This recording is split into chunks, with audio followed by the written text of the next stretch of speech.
Assalamualaikum, selamat petang, salam Malaysia Madani, Perak Makmur, Rakyat Sejahtera. Selamat datang ke program Influencer at Japan edisi Perak Siri 1. Kali ini bersama saya Liza Emilia Solana, Pegawai Penerangan Daerah Larut Matang selama pada petang ini. Tetamu istimewa yang kami undang khas buat jujur kalinya adalah Yang Bahagia Dr. Maisara Ahmad, Ketua Pegawai Eksekutif Institut Darul Rizwan. Apa khabar, Doktor? Khabar baik. Sihat? Sihat, Doktor, ya? Ceria, Doktor, pada petang ni. Katanya daripada outstation, Doktor, ya? Okey. Terima kasih, Doktor, bersama-sama kita pada petang ni. Okey, Doktor, sedikit pengenalan mengenai Influencer at Japan, ya, Doktor. Jadi hasrat mengadakan program ini adalah untuk memperluaskan lagi program pemasaran maklumat Jabatan Penerangan agar maklumat Jabatan Penerangan yang utama sebagai peneraju penyampaian maklumat melalui aktiviti advocacy, engagement, outreach and intelligent gathering yang dilakukan secara komunikasi bersemuka dan strategik dapat dilaksanakan secara maya. Seperti edisi sebelum ini, Japan Perak memilih untuk kita bersiaran melalui Facebook page Penerangan Perak Page, dan kita ucapkan terima kasih kepada rakan-rakan kita yang sedang menonton, terutamanya yang telah like dan share di FB masing-masing. Jadi kita harap juga rakan-rakan di IDR juga, Doktor, ya, sama-sama menonton di Facebook Penerangan Perak Page. Jadi, Doktor, Doktor, sebagai pembuka tirai Influencer at Japan kali ini, boleh saya teruskan, Doktor, ya? Okey. Dalam cerita Perak Sejahtera ini, 6 agenda utama, 3 sasaran, 18 program flagship, 4 cabaran, 5 potensi, 5 prinsip dan 5 keperluan rakyat. Saya agak tertarik dengan 5 keperluan rakyat itu, Doktor. Namun, sebelum itu nak minta juga Doktor untuk kongsikan serba ringkas berkenaan plan Perak Sejahtera 2030 ini. Silakan, Doktor. Salam Malaysia Madani buat semua, ya, JJ termasuk rakan-rakan di konti semua, dan juga pada mereka yang sedang mengikuti siaran kita pada petang ni, ya. Alhamdulillah, terima kasih JJ atas soalan yang diajukan tu tadilah. Sebenarnya saya masih ingat lagi tahun lepas pernah menerima jemputan ke Perak FM, dan sewaktu tu saya cubalah nak mengaitkan dengan situasi semasa, ya. Sebab bila kita nak plan pembangunan ni, ya, umpama sebab kita nak jadikan sesuatu yang bukan sekadar cantik di atas kertas, tetapi boleh diguna pakai, ya, khususnya untuk pentadbir dan pengurusan negeri, ya. Jadi kita nak menghasilkan sesuatu yang menarik dan boleh viral, boleh secara berterusan, ya. Jadi apa yang kita lakukan, perlu ada penglibatan pihak dari pelbagai pihak lah. Dan saya mengaitkan dengan kunafa sewaktu tu, ya. So kalau kunafa ni nak jadikan dia sedap, bahannya pun kena sedap, kena yang terbaik. Jadi apa yang kita garapkan dalam plan Perak Sejahtera ni, dalam proses pembangunannya tu sebenarnya kita perlukan input daripada segenap lapisan masyarakat di negeri Perak ni, khususnya bagi membolehkan dokumen ini menjadi satu dokumen yang hidup. Dokumen yang hidup. Dan apa yang penting adalah dokumen ini, plan Perak Sejahtera ni adalah karya rakyat untuk rakyat, dan khususnya rakyat negeri Perak. Jadi itulah proses menyelami, menghayati apa yang ada dalam sanubari masyarakat, pakcik-pakcik, opah-opah, atuk-atuk, ya, kita lalui, dan masih lagi kita teruskan untuk memastikan dokumen ini boleh kita terus rujuk dan jadi satu dokumen yang hidup yang boleh diguna pakai oleh pelbagai lapisan atau pelbagai segmen dalam masyarakat kita, khususnya pentadbiran negeri, bagi sebagai satu kerangka untuk kita ataupun hala tuju yang membantu kita untuk menggerakkan segala anggota sendi, ya, yang ada dalam negeri ini, insya-Allah. Itu saja.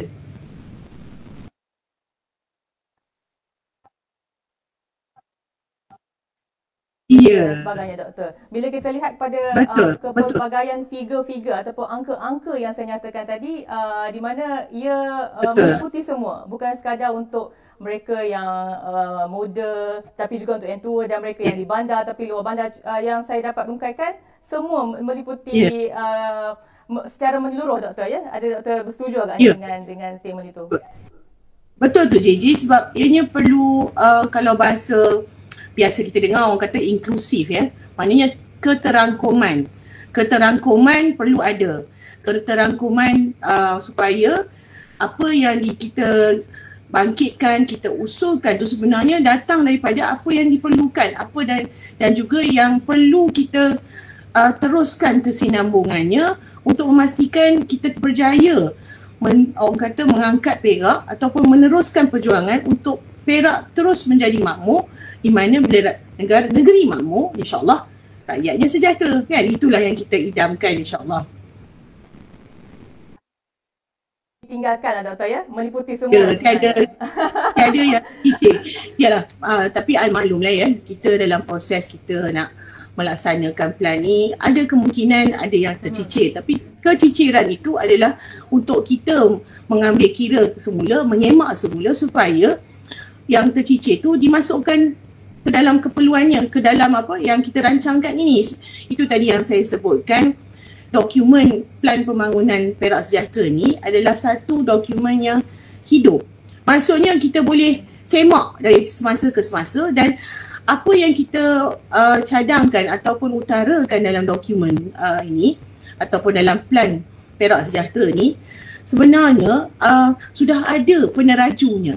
Kita bukan semata-mata bangunkan projek atau perkenalkan satu program. Program ni hanya bermula bila kita lancarkan Perak Sejahtera, tidak. Ya, kita mengguna pakai apa yang sudah ada di dalam sistem dan kita perkasakan, sebab zaman kita sekarang ni kita tak mampu tambah-tambah selesai saja. Kita zaman post-COVID, ya, sekarang, ya. Kalau kita lihat zaman post-COVID ni kita kena lebih berhati-hati bila kita nak merancang untuk menggerakkan program baru, projek baru, berbelanja apatah lagi, ya. Sebab kita pasti masyarakat umumnya yang kalau kita lihat di negeri Perak ni, antara salah satu cabaran perdana kita adalah kita ni di Perak ni antara negeri tertinggi yang mempunyai bilangan isi rumah dalam kalangan B40. Ya, dalam kalangan B40, dan apatah lagi bila berlakunya COVID, ya. Walaupun kita di kategori M40 ke ataupun T20, COVID telah mengajar kita bahawa mereka yang di T20 juga bila berlakunya malapetaka COVID, ya, mereka ni menjadi golongan rentan sebenarnya. Mereka boleh turun, bukan sekadar turun ke M40, tetapi boleh turun juga ke B40. Ya.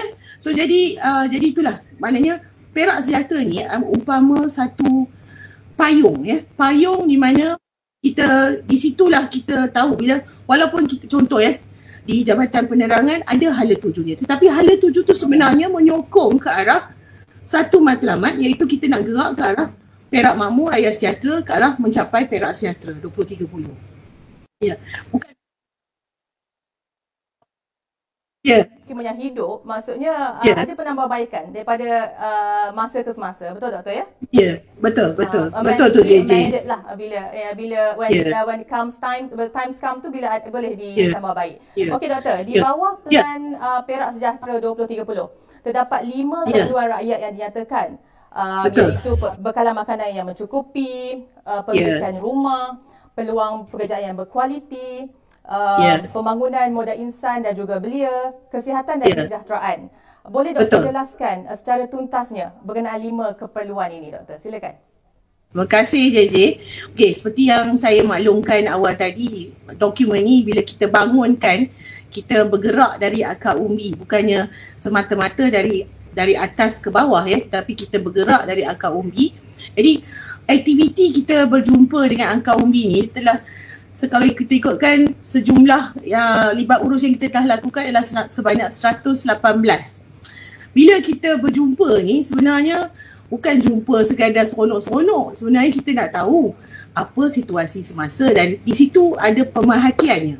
kita memahati dan kita merekod dan seterusnya kita menganalisis dapatan ni.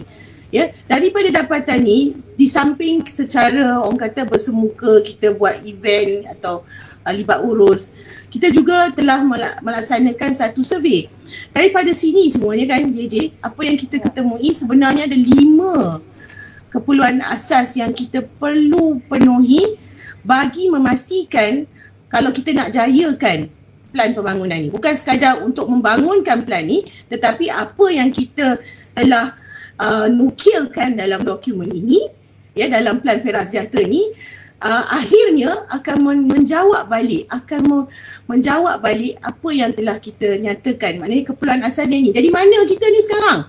Tahun 2024 nanti, tahun 2025, tahun 2026. Adakah agenda yang kita ketengahkan tu sebenar-benarnya membantu untuk negeri ni mengatasi cabaran-cabaran perdana, ataupun masih lagi perlu penambahbaikan di mana mungkin kena perkenalkan agenda yang lain pula untuk menyokong agenda-agenda sedia ada ke arah mencapai Perak Makmur Rakyat Sejahtera, insyaAllah. Doktor, ada kemungkinan daripada 5 keperluan rakyat ni dari masa ke semasa mungkin ditambah lagi, Doktor? Apa pandangan Doktor agaknya? Saya ringkas ni sekadar boleh, tak ada masalah. Boleh. Sebenarnya kalau itu cantiknya, moleknya bila kita membuat gerak kerja di Akar Umbi, di samping itu kita buat survey ya. Kemudian kalau JJ biasa dengar Maslow Hierarchy of Needs. Yes, okay. Kalau kita lihat ya, 5 keperluan ni ada miripnya dengan Maslow Hierarchy of Needs. Maslow Hierarchy of Needs ni sebenarnya macam ni lah, kita dalam kehidupan sebelum kita dapat nak pergi, orang kata sebelum nak berlari kena berjalan dulu. Betul. Ya, sebelum nak makan kenalah ada seleranya dulu. Betul. Jadi setiap sesuatu tu ada tahapnya. Mungkin kalau macam teori Maslow Hierarchy of Needs ni, dia menekankan di mana kita ni first kita ada physiological needs. Kalau physiological needs ni macam makan, minum, ya, tempat tinggal, ya, itu semua adalah basic needs, ya. Kalau kita lihat apa yang kita jumpa, apa yang kita telah cerap daripada aktiviti libat urus dan juga survey yang kita laksanakan, kan, agak mirip sebenarnya dengan keperluan kita. Jadi cumanya jenisnya tu mungkin berbeza. Kalau dulu kita tak ada kunafa, dulu cucur kodok dah cukup dah. Sekarang nak kunafa kan. So itu berbeza mengikut keadaan semasa lah. Saya suka analogi doktor tu. Lebih mudah untuk faham, Doktor. Okay. Terima kasih. Alhamdulillah. Seluruh rakyat Malaysia mendambakan suatu penyelesaian yang ampuh kepada masalah peningkatan kos sara hidup. Rakyat letakkan harapan yang cukup besar kepada bahu kerajaan perpaduan ini bagi memastikan perubahan atau reformasi benar-benar berlaku. Jadi apakah agaknya antara inisiatif yang ditawarkan oleh kerajaan negeri bagi mendepani kos sara hidup ini? Pandangan Doktor. Baik, wow, soalan ni soalan cepu cemas ni sebenarnya. Bukan soalan cepu mas ya, tapi soalan cepu cemas ya. Jadi terima kasih JJ. Sebenarnya ya, saya nak bagi satu analogi kalau mungkin mudah untuk kita sama-sama hayati ya. Ya, ada sesuatu yang kita lihat, boleh kita lihat secara langsung. Ada sesuatu perkara yang kita kena lihat backstory-nya. Itu yang kadang-kadang kalau apa-apa kita tengok dekat TikTok ke, tengok dekat IG ke kan, kalau contoh bila datang ada nak tengok konsert kan, katalah BTS datang kat Perak BTS datang Perak, okey. Sebelum BTS mula perform, dia ada behind the scene kan. Okey, behind the scene tu adalah perkara-perkara yang mungkin tak semua orang nampak, tetapi perkara yang dilaksanakan behind the scene tu sebenarnya menyumbang kepada kejayaan konsert tersebut. Mic-nya kena betul, lighting kena betul. Tapi orang mana kisah, orang yang duduk depan yang jadi audience, dia tengok je. Yang penting I pay 200, I pay 300, we get that value kan. Betul ya? Okay. Sama juga kalau saya mohon izin lah ya, perumpamaannya dengan kos sara hidup. Ada perkara yang kita nampak di depan mata. Direct. telur tak cukup. Mahal, kan? Okey, itu yang di depan mata. Tapi di samping itu, ada gerak kerja di belakang yang berlaku membolehkan telur tu terjual. Ya, jadi supply satu. Orang kata okey, kita punya kalau ikutkan Perak ni lebih daripada cukup. Kalau kita ikut kita punya SSL ya, self sufficiency level ya. Kita negeri Perak mengeluarkan lebih daripada 100%, 184%. Tetapi apa yang berlaku adalah kita belum lagi ada kawalan setakat ini yang boleh mengawal telur ni janganlah keluarkan daripada negeri Perak kalau negeri kita belum cukup. Ni yang back story yang saya kata tadi. Behind the scene tu tadi. So jadinya dia bukan macam kalau kita tengok TV kita boleh rewind, freeze dulu kan. Jadi apa yang berlaku, semua ni kena berlaku secara serentak. Itu yang cantiknya bila kita menghayati Malaysia Madani, dokumen Malaysia Madani. Datuk Seri Anwar Ibrahim ada menyebut di mana salah satu daripada perkara yang kita kena ambil berat ialah keserentakan. Maknanya kalau nak solve kos sara hidup ni bukan sekadar yang nampak di mata saja, tetapi di belakang tu juga, behind the scene tu juga kita perlu tangani, perlu depani. Boleh ke JJ? Saya punya analogi masuk? Boleh? Ya. Supaya ia selaras sekali untuk kita bantu perkara ini dapat dilaksanakan, diselesaikan, Doktor. Betul. Dan kadang-kadang kesian juga dekat KPDN kan, Kementerian Perdagangan Dalam Negeri dan Kos Sara Hidup. Sebenarnya kita lihat itulah tadi konsep keserentakan dan juga di mana sesuatu yang nampak di depan mata secara jelas, tetapi di belakang dia tu ada penceritaan, ada behind the scene yang melibatkan pelbagai pihak, pelbagai entiti, pelbagai agensi sebenarnya. Ya, di sinilah peranan industri, peranan pembuat dasar, peranan ahli akademik, peranan ialah ahli pemikir. Di situ mereka perlu menggarap usaha dan kita tak lupa juga pelaksana. Sebenarnya pelaksana pening kepala. Orang marah demo sebenarnya ada beberapa perkara. Ya, betul kan? Ada beberapa perkara. Jadi kalau kita lihat back story-nya, itulah sebabnya kita perlukan pelan pembangunan yang membawa kita ke satu hala tuju. Betul, tepat sekali JJ. Jadi kadang-kadang saya tak nafikan, saya pun manusia biasa kita pun ada tahap kesabaran. Kita pun pengguna, Doktor, sama. Kita ada tahap kesabaran kan. Kadang-kadang rasa geram, kau tak makan telur, suka pula makan telur. Jadi itulah. Jadi apa yang berlaku, kita ni pun kena bijak lah. Itu yang kalau ikutkan kita ni sebagai pengguna pun ada hak kita. Hak-hak kita sebagai pengguna. Jadi salah satu daripada hak pengguna ni kita boleh memilih. Kita boleh memilih. Kalau kita mampu memilih, kita pilihlah yang terbaik untuk diri kita, untuk keluarga kita. Tapi bukan hanya di situ saja. Janganlah serah pada hak pengguna je. Kita macam saya maklumkan tadi, back story tu kena kita gerakkan secara serentak jugalah untuk memastikan nanti bukan sekadar macam sekarang ni bagusnya kan. Kalau kita lihat di peringkat federal, di peringkat negeri telah melancarkan menu rahmah menu rahmah. Ini banyak membantu sebenarnya. Kalau kita lihat menu rahmah ni bukan hanya untuk B40 sebenarnya. Jangan lupa B40, M40, T20 ni semua dah jadi golongan rentan sebenarnya disebabkan Betul. Sebab mungkin Doktor boleh simpan sikit mengenai boleh. Rahman ni. Memang ada soalan. Boleh. Baik. Boleh. Baik. Kita bercakap mengenai telur sebagainya tadi dari perspektif ekonomi. Kos sara hidup merujuk pada tahap kuasa beli isi rumah setelah mengambil kira kadar inflasi dan juga peningkatan pendapatan. Kos sara hidup tidak menjadi masalah kepada isi rumah dan sesebuah negara jika kadar pendapatannya meningkat lebih tinggi berbanding dengan kadar inflasi.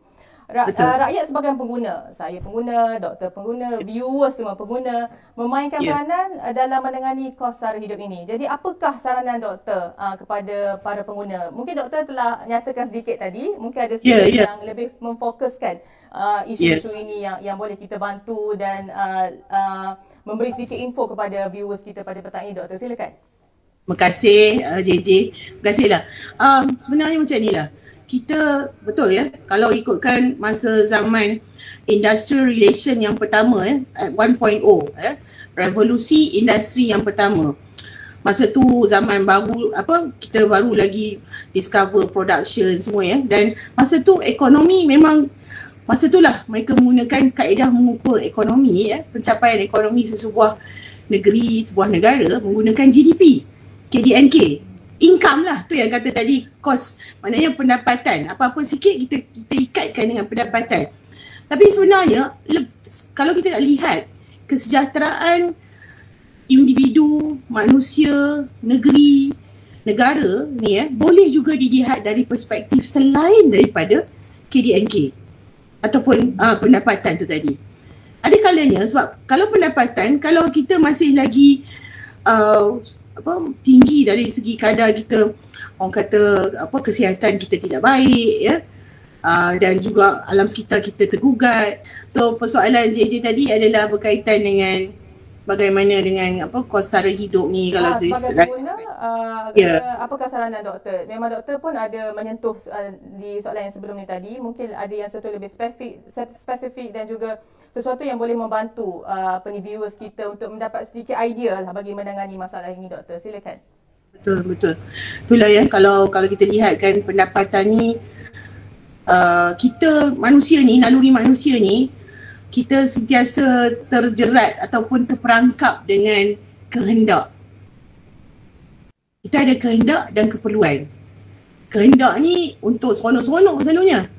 Keperluan ni kalau tak dapat nanti takut tak boleh hidup ke kan. Jadi itulah tadi kalau kita lihat ya, income, orang kata apa, kalau peribahasa orang tua-tua, besar poyuk besar lagi keraknya kalau besar poyuk besar lagi keraknya. Maka itulah, lagi banyak income, disposable income, lagi banyak kita tendensi untuk berbelanja. Jadi it comes both ways ya. Kerajaan memainkan peranan kerajaan, industri memainkan peranan industri. Ya, sebab bijak ni kadang-kadang orang ni bijak sini je, dia tak bijak sana. So kita juga menjadi orang yang bijak sana.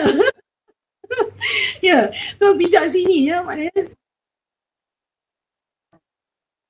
kita kalau bolehnya baiknya bijak sana lah, sebab bila bijak sana tu dia merangkumi je lah kan. Maknanya bila kita memikirkan bagaimana kita nak membantu orang lain, bagaimana kita nak memudahkan kerja orang lain dan paling penting lah kita buat ni, kita sebagai orang Islam, mudah-mudahan apa yang kita buat ni Allah redai, Allah rahmati dan berkati kan.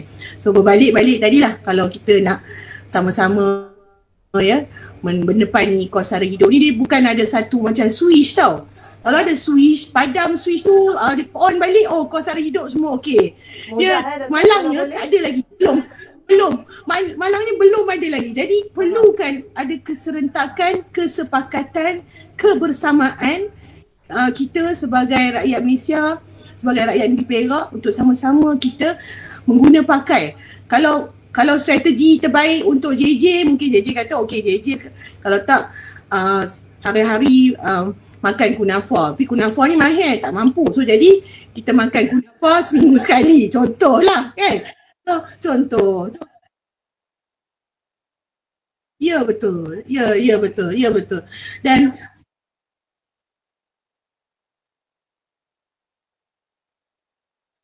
betul try and error.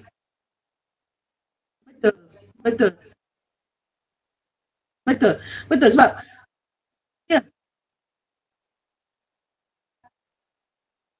ya ni isu-isu ini dan doktor juga ada relatekan tentang plan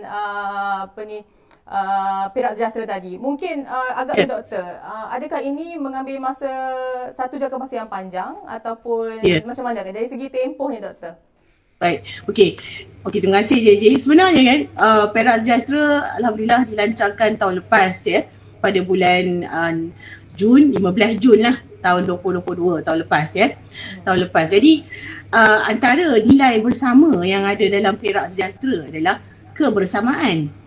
Shared values ya. So dan kebersamaan ni juga ada juga dalam Madani. So kalau orang katalah apa beza, dah lain pula dah kita kena ikut Malaysia Madani. Tidak. Sebenarnya Malaysia Madani tu dah cantik dah. Dia memayungi Perak Sejahtera. Dan apa yang ada di setiap agensi sebenarnya yang kita dah berlibat urus ya, mereka masing-masing. Kalau di Japan sini pun mesti dah ada dah hala 7 kan. Jadi hala 7 Japan tu tak perlulah nak rombak sampai buat daripada mula sebenarnya. Kita tengok balik. Sebab kalau kita lihat kan, titik pertemuan semua plan pembangunan yang ada di dunia ni semuanya menjurus kepada kebaikan, pembangunan, kesejahteraan dan kemaslahatan masyarakat di tempat berkaitan. Jadi cuba kita ni lah, kita kena olah, kena ada apa? Kena ada kesefahaman, perlu ada kesepakatan, perlu ada tadi itulah keserentakan. Dia kadang-kadang ada benda tu kena jalan serentak. Tak boleh nak puas satu dulu. Ada perkara yang didahulukan dan mungkin ada yang lambat sikit doktor. Kita bayangkan seperti mana kunafa doktor tu lah. Kita tambah baik, tambah sedap, tambah manis dan sebagainya doktor ya. Tapi jangan selalu lah doktor kalau kunafa ni ya. Betul. Okey kita doktor. tadi saya kalau boleh kita raikan rakan-rakan kita di Facebook page boleh doktor ya? Boleh, insyaAllah. Okay. Saya kira rakan-rakan kita di Facebook page penerangan ni, penerangan Perak page ya. Ada bukan saja daripada Perak doktor, tapi ada daripada Langkawi. Ada dari Shah Alam pun ada Negeri Sembilan. Terima kasih banyak-banyak kita ucapkan atas terima kasih sokongan yang diberikan bukan saja untuk Japan tapi IDR, Perak Sejahtera dan sebagainya. Cuma doktor, ada sedikit yang agak menarik perhatian viewers kita ni berkaitan telur ni. Agaknya doktor kenapa kerap kali yang diutamakan topiknya adalah telur. Doktor, agak menarik perbincangan apabila doktor ada memberi contoh berkaitan telur dan rancak jugalah di page kita ni bersetuju. Ada yang kata bukan saja telur mahal, ayam pun mahal, dan beberapa keperluan asas kita agak meningkat sikitlah dari segi nilai harganya doktor. Mungkinlah sikit doktor tambah sikit sebagai juga pengguna seperti saya, seperti viewers kita, mungkin doktor boleh tambahkan dari punya apa pandangan doktor tentang barang-barang keperluan ni. Agaknya bila isu-isu ni untuk kita selesaikan dan sebagainya. Saya faham telah diterangkan mengenai which is yang bukan tapi di belakang tabir. Cuma mungkin ada sedikitlah sebagai pengguna apa juga pandangan doktor berkaitan perkara ini. Dan bila agaknya kita nak selesaikan isu-isu ini. Kita tengah nampak kan simple telur menjadi satu isu hot di masa kini doktor. Terima kasih. Terima kasih JJ. Hui, soalan cupu cemas lagi. Kenapa lah kau mau bagi soalan cupu cemas kat saya? Okey. Telur ni kalau kita lihat ya, makanan yang sangat berkhasiat dan paling murah lah kalau kita bandingkan dengan protein-protein yang lain kan. Dan saya termasuklah memang peminat telur kan, suka juga makan telur. Tapi itulah harga ni sebenarnya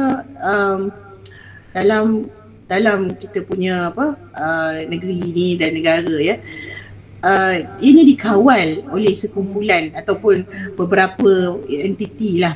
Jadi itu sebabnya harga ni boleh turun naik dan benar ada orang kata usaha untuk kita kawal dan kita itu yang sampai kita import telur daripada ada India ya, untuk memastikan antaranya lah daripada India untuk memastikan bekalan telur ni cukup.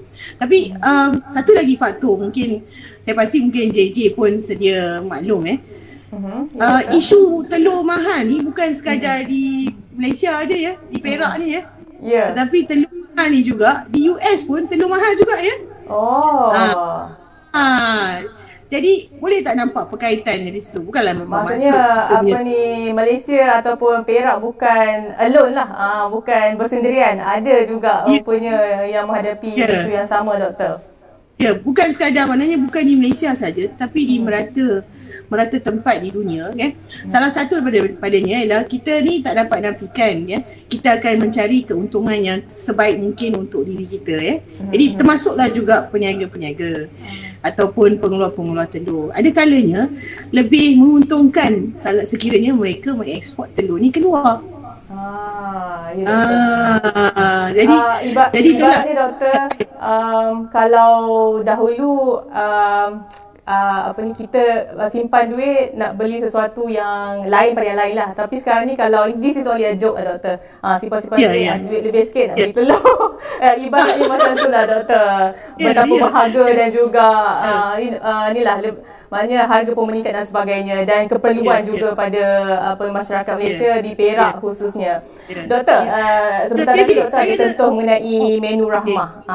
Kalau satu lagi saya nak tambah dalam perbincangan kita di awal tadi, kita ada sentuh mengenai menu rahmah ya doktor. Dan telah dilaksanakan pun bukan saja di Perak tapi juga di negeri-negeri lain.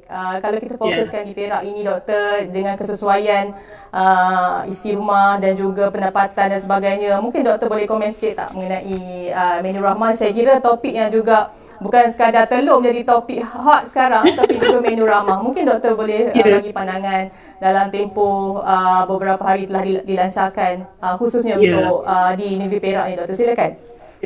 Terima kasih JJ. Saya rasa saya ucapkan tahniahlah kepada pentadbiran negara ya, pengurusan negara dan juga pentadbiran negeri Perak ya, yang turut serta menjayakan especially peniaga-peniaga yang telah mula memperkenalkan menu rahmah di dalam penawaran menu mereka ya. Sebab sebenarnya seperti yang saya maklumkan tadi, sebenarnya menu rahmah ni bukan hanya untuk B40 ya. Sebenarnya yang lain pun memerlukan, sebab kita perlu ingat ya, B40 ni kalau miskin bandar dia tak termasuk dalam B40 ya. Ada yang tak termasuk dalam B40 kalau dia jadi itu yang sebenarnya menu rahmah ni satu alternatif. Maknanya apa yang kerajaan negara di Persekutuan dan kerajaan negeri telah bantu perkenalkan adalah memberi pilihan kepada masyarakat untuk berbelanja. Maknanya kalau dia nak daripada beli makan mahal-mahal ni, ada yang cukup semua. Ada protein, ada fiber, ada karbohidrat kan. So cukup semua ya. Itu yang tadi saya nak sentuhkan juga bila kita bercakap pasal telur ni tadi. Saya harap rakan-rakan di Facebook, di social media jangan kecam saya, tetapi apa yang kita boleh buat, salah satu daripadanya, ini basic principle kalau dalam ekonomi pun, kita boleh substitute, gantikan kepada kalau tak gantikan, contoh telur ni, gantikan dengan tempe, gantikan dengan tahu. Sesuatu sumber yang berlainan ya, tapi memberi manfaat yang sama. Contoh sebab contoh ya, ini salah satu daripada kaedah. Bukannya kita memaksa masyarakat ganti telur ni dengan benda lain, tetapi sekiranya memerlukan protein, mungkin boleh gantikan dengan memerlukan protein telur, gantikan dengan protein daripada tumbuh-tumbuhan. Tumbuh-tumbuhan kan. Tu yang tempe. Jadi tempe sedap dan juga berpatutan harganya, dan juga dia sangat dan tempe sangat versatile lah. Lepas ni keluar lah tempe pula dekat Facebook kita ni. Nanti ada yang share pula gambar tempe ya doktor ya. Bukan saja saya kira kita perlu bijak try and error dalam pembelajaran kita doktor. Kalau kita imbas kembali perbincangan kita di awalnya tadi, kita juga perlu kreatif doktor. Dari segi makanan kita, menu kita, kalau tak boleh telur kita tukar kepada sesuatu yang lain yang memberi manfaat ataupun khasiat yang sama doktor. Ya, saya rasa saya bersetuju dengan doktor untuk penggantian itu tadi, dan cuma kita perlu kreatif lah, kena cari sikit maklumat-makluman, kena rajin sikit doktor ya. Okey doktor, boleh saya teruskan ya doktor ya? Sila JJ. Okey, sebelum kita mengakhiri temu bual ini doktor, apakah harapan dan saranan doktor terhadap perancangan dan pelaksanaan Pelan Perak Sejahtera 2030 ini dalam mendepani cabaran kos sara hidup? Silakan doktor. Terima kasih JJ. Alhamdulillah dah sampai dah soalan terakhir kita ya. Dalam apa cepat sangat saya rasa, tak habis lagi kita dengan kunafanya tadi, dengan beberapa term-term yang saya cukup minat untuk dengar daripada doktor. Kita dah ke soalan yang terakhir doktor. Silakan doktor. Baik, terima kasih JJ. Itulah Perak Sejahtera 2030 ni adalah satu hasil ataupun karya yang kita garap daripada pelbagai pandangan dan input dan juga laporan-laporan plan-plan sedia ada untuk kita menjayakan agenda nak memakmurkan dan mensejahterakan negeri Perak ni.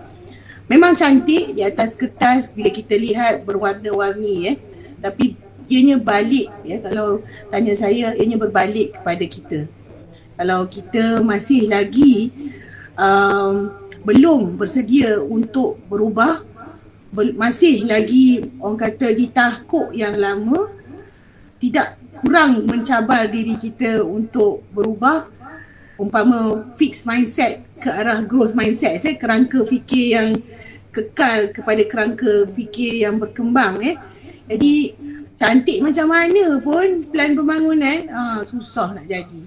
Jadi kita perlukan, maknanya berbalik kepada manusia sendiri, insan itu sendiri, manusiawi itu sendiri, dan bukan sekadar satu pihak saja tetapi melibatkan pelbagai pihak untuk kita memastikan, untuk kita sama-sama menjayakan Perak Sejahtera 2030 dan seterusnya kita menjayakan juga Malaysia Madani, insya-Allah.